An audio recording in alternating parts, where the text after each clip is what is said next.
Alrighty, everybody, we're going to get started on today's webinar. I'm going to start off with a couple of quick introductions. My name is Sarah Adams, and I'm the Marketing and Communications Manager over here at Askuity. I have the absolute pleasure of introducing our guest speaker today, Sabrina Yabel.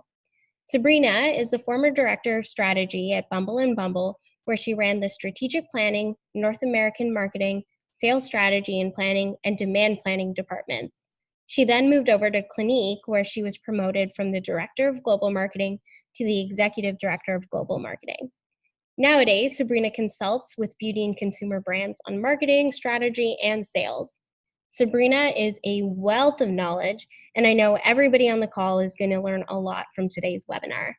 So Sabrina, welcome. We're so glad to have you here today. Well, thanks, Sarah. I'm absolutely thrilled to be here today too. So a lot of today's discussion is going to be focused around my experience at Clinique. So just to give people a little bit of context of what I did there, I was in global marketing. So not only did I set the strategy for how we were going to grow our categories, but once we settled on something, it's our responsibility to be the quarterback. So we basically quarterbacked all of the marketing campaigns and product launches to bring them to life. Awesome. Well, I can't wait to hear more about it. Yep. So just before we get started, we're going to take a look at the agenda really quickly, how to become #1 in your category at Sephora. We're going to go through the 5 tips, establish clear objectives, leverage insights from Sephora, be differentiated, drive strong engagement, attract new clients, and then we're going to round up with a question and answer session at the end. So I just want to let everybody know that if you have a question, feel free to put it in the Zoom terminal and we'll answer them towards the end. And we're also recording this presentation, so everybody on the call today will receive a full recording of the presentation and the slides. So don't worry about scrambling to take notes right now. And then last thing, I just want to make sure everybody knows that we are going to be sending out an Askuity feedback form at the end of the presentation. And I really, really, really ask that you fill it out, not just because I want to know how we did, but also because you will be receiving the complete roadmap to becoming #1 at your category at Sephora. So fill it out when you get it. Alrighty, Sabrina, off to you. Okay, great. So like you said, Sarah, today's focus is going to be on Sephora, but a lot of the strategies that we're going to be talking about today can definitely be applied to other retailers as well. Okay, so the first step in becoming #1 in your category is to establish clear objectives. First, determine where you want to end up. If it's #1 in your category, what does that really mean? And then work backwards to create plans to get you there. So some examples of goals you might have are building awareness, acquiring new consumers, increasing productivity from existing consumers, or launching new products. When I was at Clinique, we wanted to be #1 in acne at Sephora, but we also wanted to increase our penetration of beauty insiders, which are Sephora's loyalty program members. Okay, so then you'll need to prioritize which activities will have the biggest impact on reaching your goal and which ones you and your team can accomplish well. One way we've looked at this in the past is by plotting impact from low to high on one axis, and then resources, whether that's time or people, money, or other capabilities, from low to high on another axis. High impact with low resources were prioritized, and then lower impact with higher resources were either put aside or taken off the list unless they had some other strategic value. And one example of that is at Clinique, we had a sonic cleansing brush that took an enormous amount of time, people, and money, but it was equity building for us. The next step is to understand what the retailer's goals are. They might be similar to yours, but retailers might have a slightly different agenda. When I was at Clinique, our goal was to be the #1 acne brand at Sephora and acquire more beauty insiders. And Sephora was, totally on board with that. But more importantly, they wanted to grow their overall acne category and recruit new clients who were currently shopping in mass channels. So while there was some overlap, it's important that we understood their big picture so we could make sure our plans included acquiring mass consumers too. In addition to the objective, you also need to align on expectations around sales, timing, and investment. For instance, Clinique wasn't going to become the #1 acne brand in a quarter. So we needed to agree on what success looked like after 3, 6, 12, even 24 months later. We also had to discuss how much the brand was willing to invest and what Sephora was willing to do, so there were no misunderstandings or disappointments down the road. So, Sabrina, I think that is a good segue to our first poll question. And I'm just going to get the answers ready for everybody to put into the Zoom terminal. The question is, what are your key objectives for the next 12 months? Sabrina, what do you think? What do you think you're seeing from brands nowadays about what their priorities are? Yeah, I mean, I would say that most brands that I'm working with right now are really focused on acquisition. They're looking to acquire new customers to gain scale, and that's through either like paid search or social ads. But they're looking for customer acquisition. Yeah, absolutely. And actually, as the questions are rolling, or as the answers are rolling in, we're seeing a lot of the goals tend to be, or a lot of the objectives are increasing brand awareness. That tends to be tied right now with the acquiring new customers and launching new products. So really interesting results there. Great. Let me close out this question and move to the next slide. Okay, the next tip is to leverage insights from Sephora. Knowing which products or categories are doing well can help you prioritize what to focus on and invest in. So ask your buyer for as much data as they're willing to share about the category and even your competitors. Sephora never shared specific numbers with us, but they told us that within acne, cleansers, spot treatments, and sets were the best-selling subcategories. So when we were deciding which existing products to re-support or new products to launch, we focused on products within those winning areas. Okay, Sephora, like most retailers, has a ton of information about its clients, which it could be a gift, and it can be used to complement your own consumer research. As an example, Sephora shared that their acne clients were quite knowledgeable and selective about acne ingredients and were looking for efficacy and fast results. That may or may not seem obvious, but it impacted our messaging, product innovation pipeline, and claims testing, which I'll talk about in a little bit. Another great source of information is sell-through data. We looked at POS data regularly to help track product and overall category performance, by retailer, region, by door, etc. It also helped us analyze and compare new launches, promotions, and seasonal campaigns. And Sabrina, this is, one of my favorite parts of the presentation, not just because we're talking about Askuity here, but because we get to actually show what these insights. So if everybody can see this product launch comparison chart here, this is from our trends page on the Askuity platform. And Sabrina and I just launched our imaginary new lipstick launch. And so we launched it around April 8th. And you can see from this data here that the launch went really, really well in the Southwest market and in the Northeast market. What can you do as a brand, Sabrina, with this kind of data? Yeah, I think what data does is it just prompts questions to look into. So I would say, I would look at the top selling regions and say, okay, what are they doing well? And what best practices could we then take to the lower selling regions, or look at the lower selling ones and say, okay, well, do we have a stock issue? Is it a training issue? Is it a messaging issue? Maybe it's not locally relevant. So I think it just provides an opportunity to dig deeper, to solve problems before, and recapture sales before it gets too late. Yeah, absolutely. And I think having that data in a visual way definitely does make a difference as well. Yeah. Do you see a benefit from brands using a tool like this?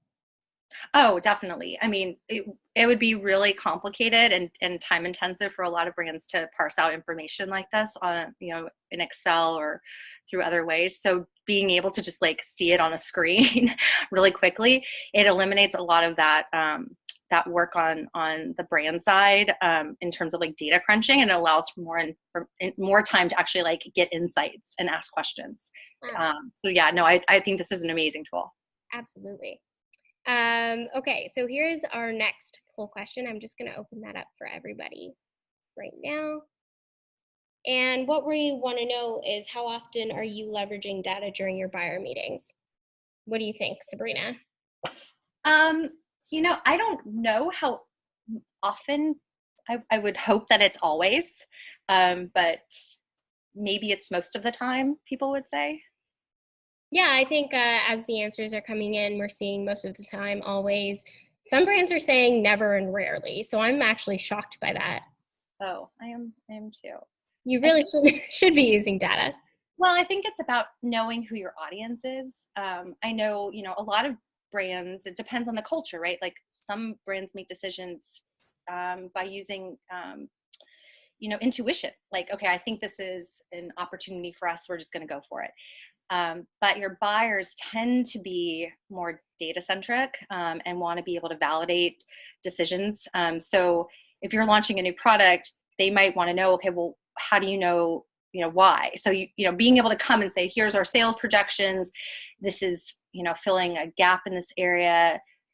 This is innovative because this is how we think we're going to grow, and how you're going to grow by supporting our launch. Being able to give them as much data as they can, so they can also sell your idea down their pike, I think is really important. So if your buyers tend to be data driven, which most are, knowing your audience and giving them what they need to support you, I think is only more beneficial for you.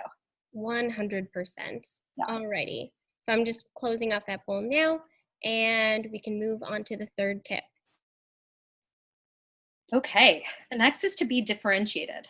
There are over 300 brands sold at Sephora and dozens per product category. So how does yours stand out? Who are your top competitors? What are you doing better or different? Who are your target consumers? Do you really know what she wants or what drives her? This is where we leveraged, all of our market research, competitive reviews, Sephora insights, store visits, customer surveys, reading product reviews to make sure that we have the right positioning. One of Sephora's core strategies is to have a narrow but deep focus on hero products. So what does that mean? It means that it's more effective to invest in growing a few core products than to spread your resources across trying to support your whole line. At Clinique, our heroes were best sellers, of course, but we always also focused on products that were effective in recruiting new consumers to the brand or to a category. For instance, 3-Step. That's the cleanser, clarifying lotion, and yellow moisturizer. Through our research, we know that 3-Step is a great entry point into Clinique skincare and maybe even their first introduction to the brand. Other types of consumers are looking for innovation and technology. So serums were effective there. We knew that acne clients, at least at Sephora, are drawn to cleansers, spot treatments, and sets. So that was a focus point for acne. And we if you're trying to get, insights into which to choose, you can always use retail sales reports, your own sales information or research, or even you could even leverage the Askuity data, right, to figure out which products to probably focus on. Okay, it's not enough to have the best product if it's not clear what your product does or what's special about it. And in this day and age, you basically have milliseconds to grab attention and make an impression. At Clinique, all of our products were great. I mean it, especially the acne ones. They were all clinically tested, so we knew they were effective. But if your consumers don't know that, then it doesn't really matter. So knowing that Sephora's acne clients were looking for fast, effective results, we took the opportunity to strengthen our messaging to be more competitive and stand out in a claims-driven industry. We retested our acne 3-Step and were able to claim that it reduced acne by 37% in 3 days, which we added to our packaging, merchandising, and advertising. And that had a big impact on acne 3-Step sales as well as ancillary products. Another core strategy at Sephora is discovery. And key to that is introducing newness as a way to delight clients and differentiate Sephora from other retailers. But it has to be the right product, meaning it fits with your DNA, it's innovative and different, and it's right for the Sephora client. Sephora also likes having exclusive products as another way to differentiate itself from other retailers. So we often worked with them to develop exclusive products or sizes, even if it was only a limited life, like a holiday set, or exclusive for a limited time before opening it up to broader distribution. It also has to be the right category. We'd find out which trends they'd be focusing on for the next 6 months or so, and then try to be included in relevant animations. So if they were having an acne animation, for example, we try to make sure that at least 1 or 2 of our products was featured. And lastly, it's having the right messaging that's not only clear and persuasive, but Sephora-ized. One of the examples at Clinique was the launch of the Acne Clinical Clearing Gel. We knew that it was an effective product because we had the clinical testing. It was a spot treatment, which we knew from Sephora was a growth category. And we developed a campaign that compared the results to a prescription acne drug because we knew efficacy was important to the Sephora client. So here we had the right product in the right category with the right messaging. Okay, the next tip is to drive strong client engagement. Like with many retailers, Sephora's clients tend to research products online before they buy. They might still buy in store, but they're doing their learning primarily online. So brands should use that opportunity to create digital content that builds an emotional connection with consumers. One way is to use your brand and product pages to tell your story. We always put a lot of emphasis on the product descriptions and claims we are making, but having other assets like videos or how-tos, especially for your hero products, is maybe even more powerful. Sarah, I wish I had a statistic on this, but conversion is much higher on product pages with a product or how-to video than on pages without. So enhancing product pages with video can be really worthwhile for brands. Wow. Yeah. Social is another focus for Sephora to help keep clients engaged and up to date on the latest beauty trends. Brands looking to leverage Sephora's social media channels can create content for the beauty board or other hashtag campaigns like Trending at Sephora. Email is another great way to reach Sephora's best clients, which are its beauty insiders. We often worked with Sephora to get featured in an email, like if we were part of a trend animation or we're trying to promote a new launch. I'm always looking at my Sephora emails. I always look forward to them coming. I do too. I'm always looking at what rewards I could get, so it does work. Emails do work. Absolutely. Or what's new, right? Like I'm always looking to see what's new. No one's brand loyal anymore, which is another challenge for a lot of brands, but that's part of their whole discovery, right? Is trying to get people to try new things. Yeah, for sure. Okay, so the next is preceding ratings and reviews. So with so many options available, most consumers are looking to others' unbiased experiences for validation and reassurance before they buy. I know I do. That's why having positive reviews is super important for your heroes and for new products at launch. For bigger launches, we often gave VIB and Rouge members early preview samples to drive strong ratings and reviews before launch. We also paid attention to the product reviews and used those insights for future product development plans, strengthening our messaging, and even cast member training. While many Sephora shoppers research before they buy, 77% of purchases can be influenced in store. 77%.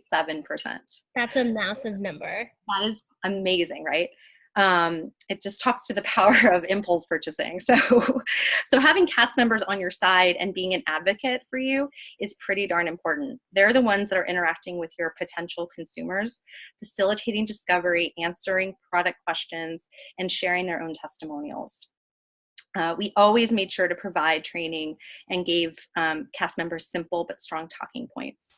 And especially for hero products and bigger launches, we always tried to gratis as many cast members as we could so they could speak to them firsthand. There's just nothing like a rave review from a beauty expert to drive sales. And from the brand's perspective, where do you field teams fit into that?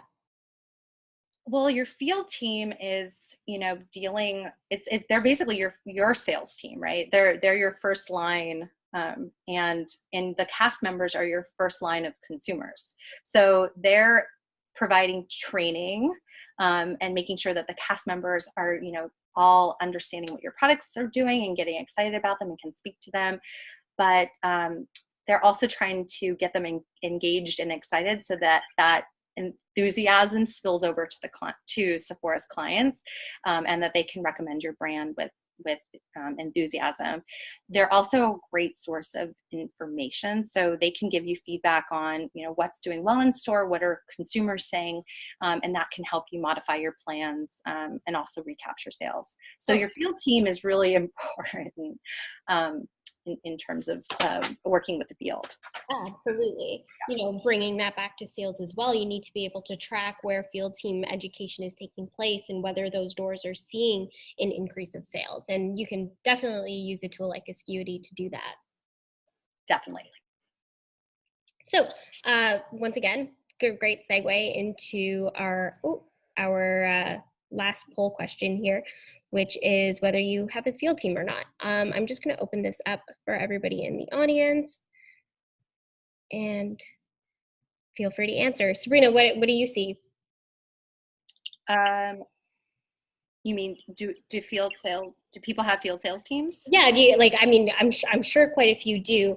I know we also talked about the importance of field sales teams. Where are you seeing the importance? I know you did talk about that quite a bit.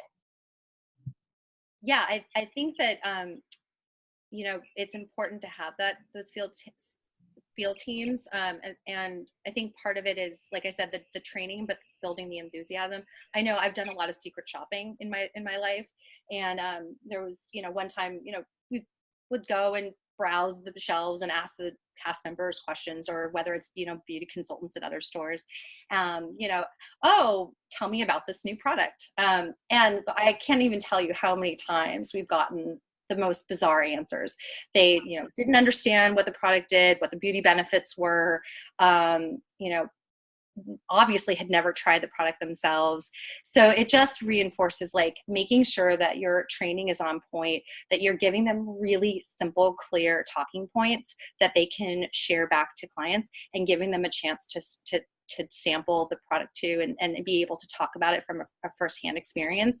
It's just so critical. So it just speaks to the importance of what your field sales can do when they're operating optimally. For sure. And just so you know, and everybody on the call knows, the answers that we're getting is about 60% of people on the line do have internal field teams. About 17% have third-party teams, and 28% actually don't have a field team. So those are also really interesting results. Okay, the last tip is to attract new clients. Now, I'm really big on retaining the clients that you already have, but to be number one in your category, you need to keep filling the funnel. That's just a reality. So getting good exposure on Sephora.com is huge for generating awareness. First of all, we know even brick and mortar shoppers are looking online. Second, we know consumers have a short attention span. So if you're not on the homepage or ranking high in search results, your product or brand may not be seen. And third, a lot of brands at Sephora aren't sold in store. They're only available online, at least initially. So clients who typically shop in store may not know that you're available at Sephora yet. We always ask to be included in feature categories on the homepage, like just arrived or editor's picks, especially if we had a big launch or an exclusive product, had a merchandising distortion in store, or we're running you know, like paid ads or search to drive traffic to the site. Another way Sephora creates a sense of discovery for clients is by giving them a chance to try different brands through sampling. This is also a great way for brands to get more exposure for their heroes. Remember, narrow and deep. So this would be your best sellers, recruitment SKUs, or new products. There are several ways sampling happens at Sephora.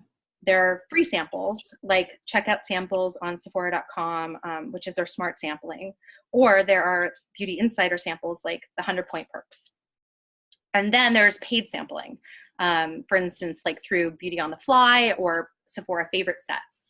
you just want to make sure whichever sampling strategy you pick aligns with your objective. And some examples of the objectives might be building awareness, launching and sustaining new products, selling to more beauty insiders, and driving full-size sales.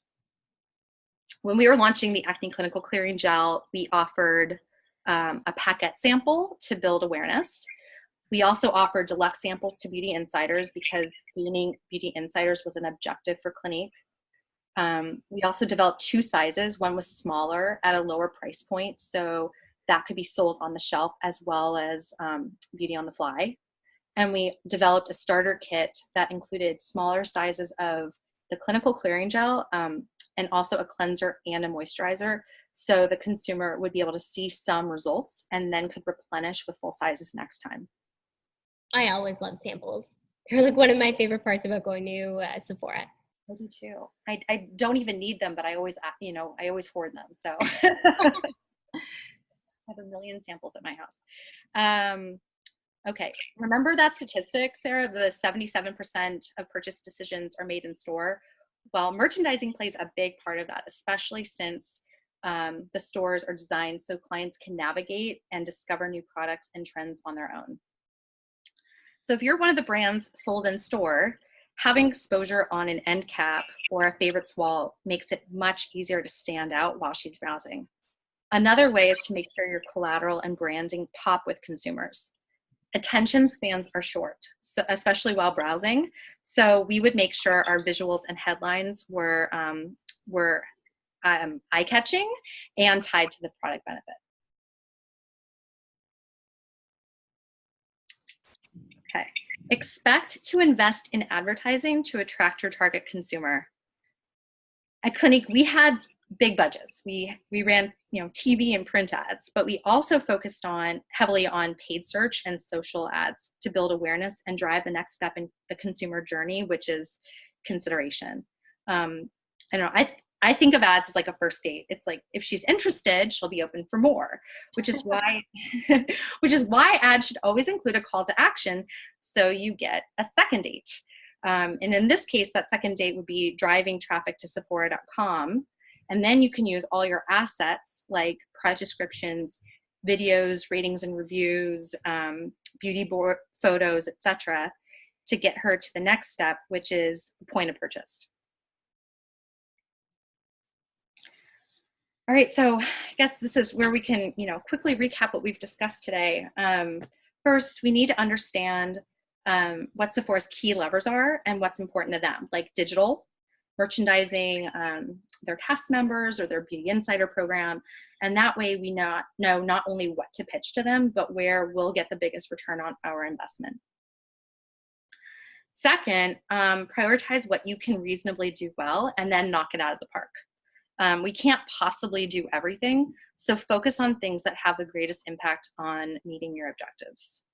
And actually, there's one example that comes to mind. I was working with another company recently, and they're planning a new launch, and we're had plans to have like a big PR event. And I don't know how many of you have put on PR events, but it's always part of like a launch campaign plan or strategy. But they take an enormous amount of resources. They're expensive. So, we were looking at spending, between $50,000 and $100,000. It requires, working with an outside agency. It requires a ton of internal resources from creative just to managing the whole process. And it's just a lot of work. And when we were thinking about, okay, what would we really want to get out of this? It was, success would look like 6 placements in magazines. So placements in 6 different magazines. So if we could get that, then that would be a win. But all of the effort and like time and money that would go into that, that just didn't seem like a reasonable ROI. So we're like, okay, if we don't do this big PR event, what could we do to still get those results? And we ended up figuring out we could spend about $10,000, do a bunch of desk sides, and have maybe a few nice dinners, and we would get the same results. So instead of spending $100,000 and requiring like all these people to focus on putting on this big event for a few months, because it would take a lot of time, and planning leading up to it, we could do, 5 dinners and get, 5 or 6 dinners and get the 6 placements for a fraction. So it just goes to show about, like, planning through, like, and working backwards. What is your end goal? And then what do you have the capability to do? And then we could reinvest that $90,000 into other things. So that was a big win for us. The next is to make sure you have, that you've sufficiently budgeted for resources and capabilities. Another example is when I was at Clinique, we had this product that we were launching, and my team wanted to gratis every cast member. But when it came down to it, there just wasn't enough budget for that. So we had to scale back the number of cast members that we could gratis, which was a bummer because the product was amazing and everyone who tried it loved it. So it would have been awesome to get it into the hands of all of these influencers. But I guess the moral is you might have some big ideas. Just make sure you're realistic about what it's going to cost, and then, like, what that impact could have. The next is plan ahead several seasons. We always had 1 or 2 years planned out, at least, and even longer for product development. And we would always ask to see what the retailers' calendars were to make sure that we were also aligned. For instance, if they were having an animation, we might need to pull up a product launch or some type of marketing campaign to align with their calendars as well. Keep dialogue open and ongoing. They like to know what's going on with your brand and what's coming down the pike, like new products. In fact, they like being taken into the fold and able to provide input early, which is also a great way to get them more excited about your launch and more willing to support it on their end. And lastly, reassess goals from time to time, both the brand and Sephora. Your focuses might change, and you just want to make sure that you're on the same page. For instance, let's say they decided that acne wasn't a priority category for them anymore. Well, then, let's say you had a bunch of advertising spend against acne, you might want to then redirect those funds and put it behind a different category that Sephora was focusing on. And so you may not want to support something that they're not. So just making sure that your goals are aligned and that you're keeping that communication open is really important. All right. Thank you so much, Sabrina. That was amazing. And I know a lot of people learned a lot on this call. Just a reminder that we will send out a complete recording of the presentation. We're going to jump into the Q&A. So if everybody could put in their questions in the Zoom terminal, that would be fantastic. Thank you again, Sabrina. It was really, really wonderful.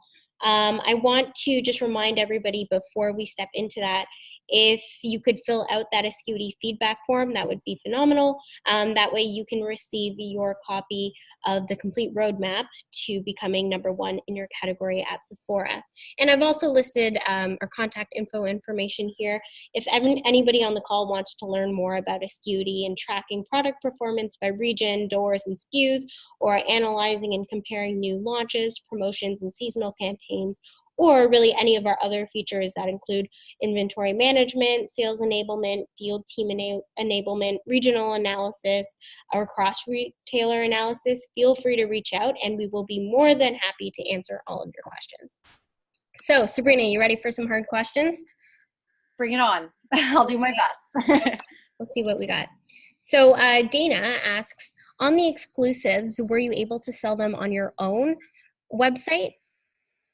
Yes, for the most part, yes. So exclusives that are sold at Sephora, it's something that you need to discuss, but generally selling them on your own website is allowable. It's more about exclusivity from other retailers that they're concerned about, but it's definitely something to discuss with them. But usually, yes, we sold, if it made sense for us, there might be like a beauty on the fly set or some type of holiday set where we maybe didn't want to sell it on our site, but for the most part, we were allowed to. All right. Dominica asks, what are your recommendations for small brands that are trying to start their own field team? Right now, we only have her in Chicago, and they'd like to grow their training team. Yeah, I think it depends on what your scale right now, and what it's going to take. I know that there are outside resources for that. So, it's always great to have, everything done in-house, because then it's really branded and it's your own, you have more control over it. But there are some providers that provide that field sales help, especially as you're starting out, and that might be something to look into before you start taking on all of those expenses in-house. It depends on your budget, actually, but you could definitely use some outside resources, at least initially, and then you could take that back inside when you're ready. But it also depends on how many doors you have to service and what your what the needs are. But I would, if it were me starting out, I would probably either hire like one person that could take on all of that, or I would maybe look to outsource that, at least to start. All right. We have another question here. Did Sephora care about what worked at or for Clinique at other retailers?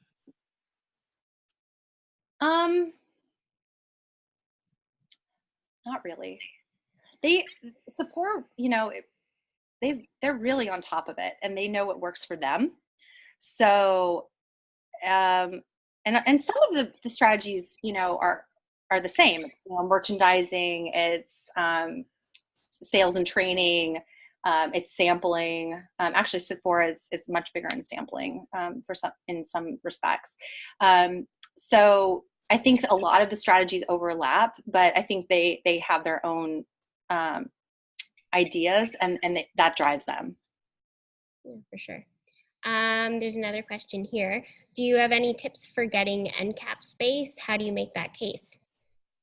Yeah, I think first of all is to understand what their plans are, like for using that space going forward. So they might have animations. I know back in the day they were doing like a K-brand animation, and we had some Asian inspired products, but we're not a K brand, but we still pitched it. So go for it. And they're like, thank you, but no. So, but we have a moisturizer animation going on, and you guys can fit there. So I think it's understanding what animations or what trends are they promoting down the pike? How are they going to be using that space? Can you participate in it? Obviously they're going to be putting it towards, bestsellers or up and comers. That maybe it's part of their Scouted by Sephora group.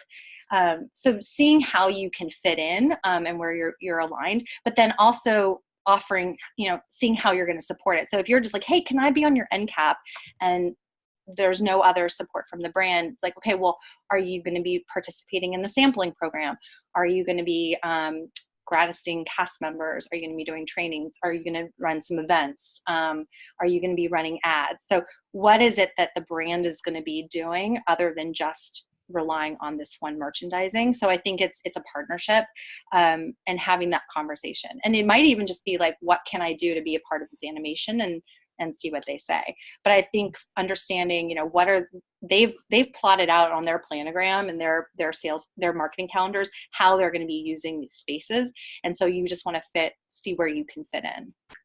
Yeah. And I think, here as well, like really bring that data. I know we were talking about bringing data to buyers meetings. And that's entirely what you should be doing here as well. Yeah.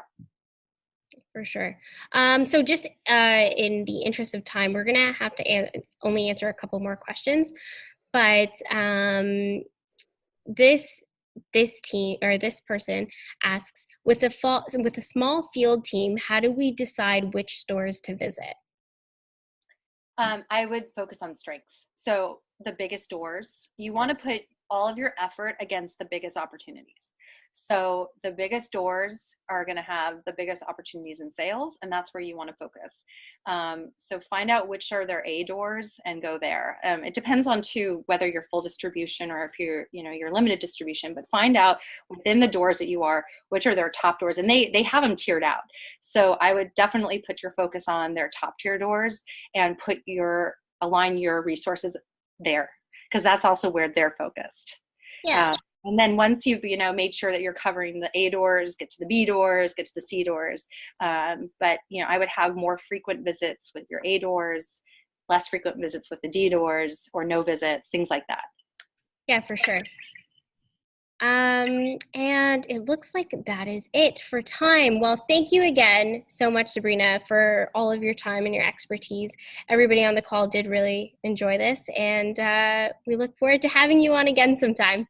You're welcome. And I'm noticing that there are some open questions still. So for people that are, would like their questions answered, please feel free to get a hold of me. I'm happy to answer whatever questions that you have now or that you think of later.